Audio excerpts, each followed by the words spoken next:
भीम नमो बुद्धाय। साथियों, मैं सतीश यादव आपको बुद्ध राष्ट्र भारत मेरे चैनल में आपका हार्दिक स्वागत करता हूँ और भगवान बुद्ध की एक और रियल और असली स्टोरी मैं आपके सामने पेश करने वाला हूँ। तो मैं बताऊँगा कि बौद्ध धर्म को नष्ट करने के बाद ब्राह्मण पंडितों ने क्या क्या किया। ब्राह्मण पंडितों ने बौद्ध धर्म को नष्ट कर सबसे पहले जितने भी देवी देवताएं हैं जो वज्रयान में आते हैं, जो बोधिसत्व है, मैंने पहले भी पिछले वीडियो में आपको कहा था कि जो हिंदू धर्म है वो बौद्ध धर्म के वज्रयानपन से निर्माण हुआ है। यानी कि वज्रयान में विविध प्रकार के देवी देवता है जो बोधिसत्व है, जिन्हें बोधि प्राप्त हुई है। उनके सर पर आप देखेंगे, उनके मुकुट पर आप देखेंगे भगवान गौतम बुद्ध की प्रतिमा होगी। हर बोधिसत्व के सर पर भगवान गौतम बुद्ध की प्रतिमा है।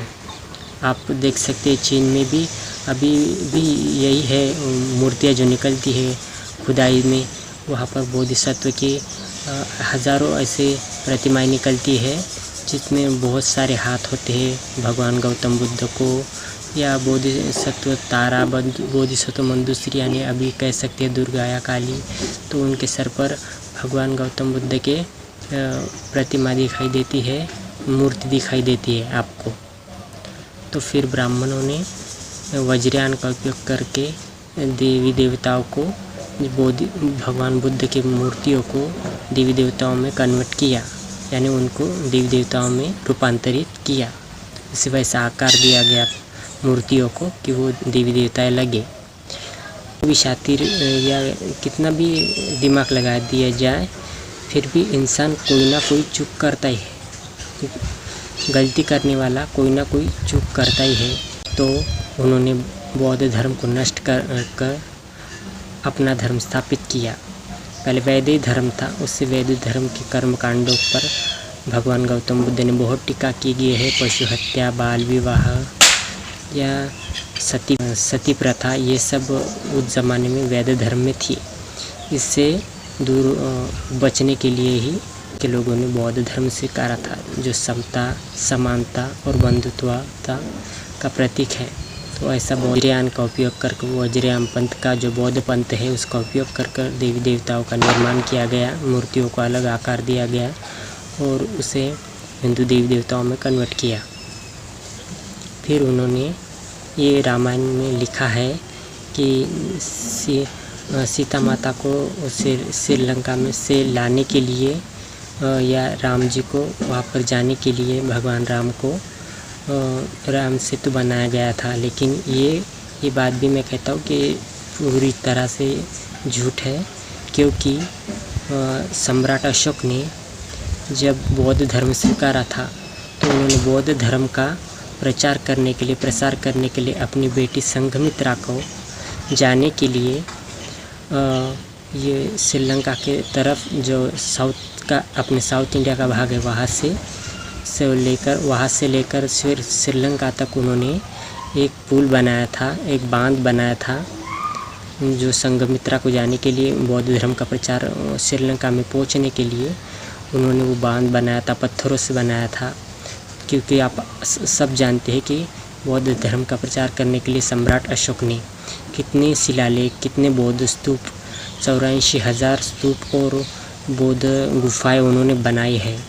तो ये जो आप बांध कह रहे हैं या जो सेतु कह रहे हैं, ये तो कुछ भी नहीं उसके सामने। तो वो उन्होंने संघमित्रा को, अपनी बेटी संघमित्रा को जाने के लिए मतलब श्रीलंका की तरफ बौद्ध धर्म का प्रचार बढ़ाने के लिए वो बांध तैयार किया गया था। उस पर वह उनके बेटे सम्राट अशोक के बेटे महेंद्र और संघमित्रा बौद्ध धर्म के प्रचार के लिए श्रीलंका में गई थी और वो अशोक वाटिका में रुकी थी अपने पिता के। संघमित्रा अपने पिता के अशोक वाटिका में रुकी थी। तो इन्होंने कहा गया है रामायण में, वहाँ पर सीता माता रुकी थी। तो ये सरासर झूठ है, क्योंकि बौद्ध धर्म के बाद, नष्ट करने के बाद इन्होंने ये कहानियाँ बनाई हुई है। इस तरह इन्होंने रामायण, महाभारत में जितने भी अपने ऐतिहासिक स्थल है या ऐतिहासिक जो सबूत के तल पर बनाए गए हैं कि बौद्ध धर्म का प्रचार करने के लिए श्रीलंका में जाने के लिए जो सेतु बनाया गया था, जिसे राम सेतु कहते हैं, वो राम सेतु न होकर संघमित्रा को जो बौद्ध धर्म के प्रचार के लिए जाने के लिए सम्राट अशोक ने वो पुल बनाया था पत्थरों से। और वहाँ पर जो अशोक वाटिका है, तो अशोक वाटिका भी देखिए, उसका नाम अशोक वाटिका है।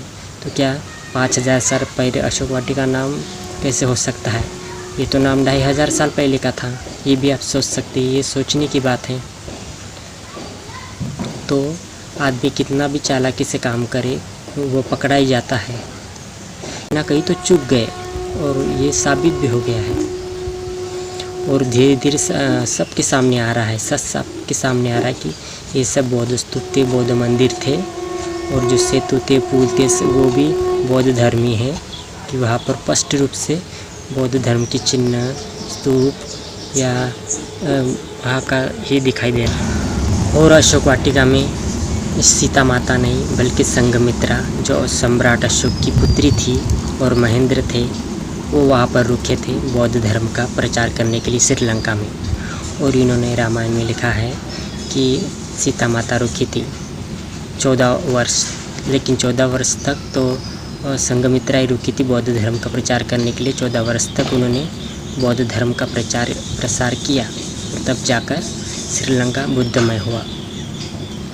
अगर आपको वीडियो अच्छी लगे तो सबसे ज़्यादा शेयर और लाइक कीजिए, और जितने भी अपने बौद्ध बांधव हैं उन तक ये वीडियो ज़्यादा से ज़्यादा शेयर कीजिए, पहुंचाइए उन तक। और मैं आपको नेक्स्ट वीडियो में और एक स्टोरी लेके आऊँगा। तब तक के लिए बाय। जय भीम, नमो बुद्धाय, जय भारत।